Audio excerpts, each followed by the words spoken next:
Na próxima terça-feira, a União Europeia comemora o Dia da Europa. Este ano a comemoração está a ser marcada por um cenário de guerra no leste da Europa que tem condicionado todo o desenvolvimento a nível global e também a estabilidade em todo o mundo. O Jornal de Domingo conversou com a embaixadora da União Europeia aqui em Cabo Verde, que nos disse que, apesar da crise da Europa, apesar da guerra, da inflação, a parceria com Cabo Verde continua bem forte e não há maneira de ela se regredir.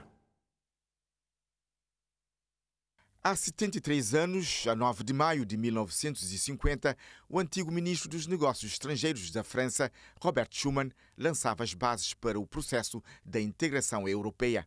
A declaração de Schuman, que propôs a criação da Comunidade Europeia de Carvão e Aço e a instituição de um mercado comum, visava unir os interesses económicos da Europa, melhorar as condições de vida da população e afastar o fantasma da guerra do território europeu. Mais de 7 décadas depois, a guerra volta a desafiar o velho continente. A União Europeia, o atual rosto da integração da Europa, composta por 27 Estados-membros, vê-se hoje ensombrada por um conflito provocado pela invasão da Rússia a um país com grandes pretensões europeias. Nas vésperas da comemoração de mais um 9 de maio, a embaixadora da União Europeia em Cabo Verde olha para o conflito no leste da Europa e explica o engajamento do bloco no apoio à Ucrânia. A Europa é uma resposta coletiva à necessidade de criar condições de paz e de prosperidade para todos os europeus.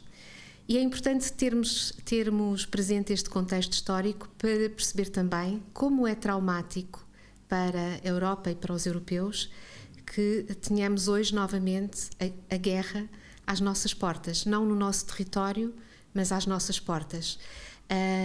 Portanto, todo este esforço que as instituições europeias, mas também os Estados-membros da União Europeia, os cidadãos europeus estão a fazer no sentido de apoiar a Ucrânia e os cidadãos ucranianos, deve ser visto nesta perspectiva histórica.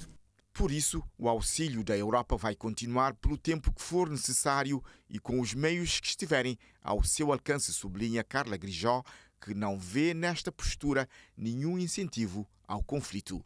Não se pode pôr no mesmo plano o agressor e o agredido. E o que a Europa está a fazer ao apoiar militarmente a Ucrânia não é incentivar a guerra, mas sim dar à Ucrânia meios para poder exercer a sua legítima defesa, porque a Ucrânia foi invadida, o seu território foi invadido e alguma parte do seu território está ainda ocupada, não é? E é nesse sentido que se deve ler o apoio da União Europeia e dos Estados-membros o apoio militar à Ucrânia. Apoio militar, mas também apoio financeiro diretamente ao orçamento do Estado ucraniano, realça. Para a embaixadora, todo esse engajamento não limita os compromissos da Europa para com outras parcerias, nomeadamente com o continente africano. Nós temos uma parceria com a África de longa data. Não temos que estar sempre de acordo com os nossos parceiros. Aqui com Cabo Verde até não temos muito essa questão. Cabo Verde é um país que, tal como a União Europeia, coloca muito a tónica na importância de haver multilateralismo eficaz, uma Organização das Nações Unidas cujas resoluções sejam respeitadas.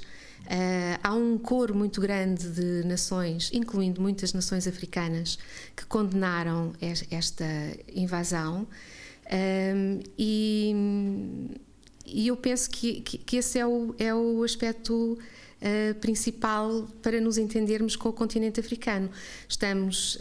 Concordamos relativamente ao princípio de que o direito internacional existe para regular as relações entre os Estados. É importante também que se diga que não nos tem desviado da importância de continuarmos a construir parcerias fortes com os nossos parceiros, nomeadamente no continente africano. E, por exemplo, agora na Boa Vista, neste evento da Boa Vista de que falávamos há pouco, a União Europeia e os seus Estados-membros voltaram a lembrar, neste caso em relação a Cabo Verde, mas o mesmo se pode dizer em relação a outros parceiros africanos, de qual é o seu esforço e o seu contributo para que a recuperação económica do continente africano também tenha lugar.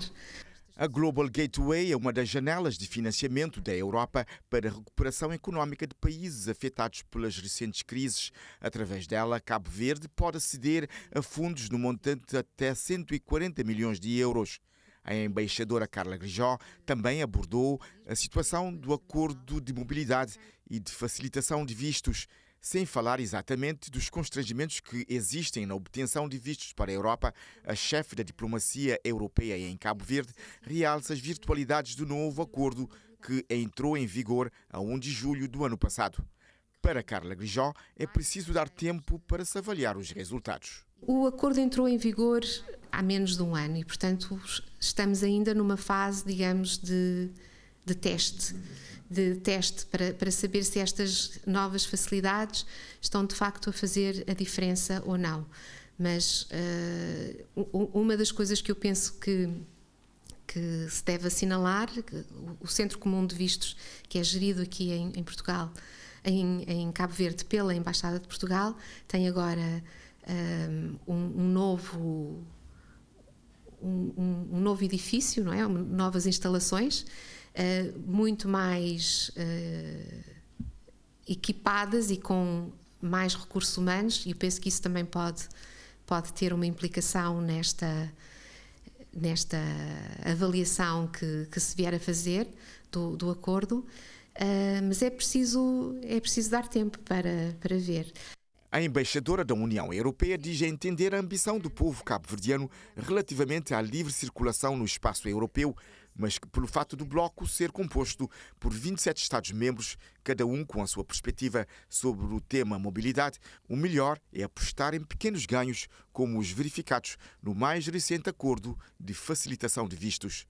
Na celebração de mais o 9 de maio, Carla Grijó regozija-se com a imagem positiva que os cabo-verdianos têm da cooperação da União Europeia com Cabo Verde e espera que esta parceria chegue a cada cidadão destas ilhas.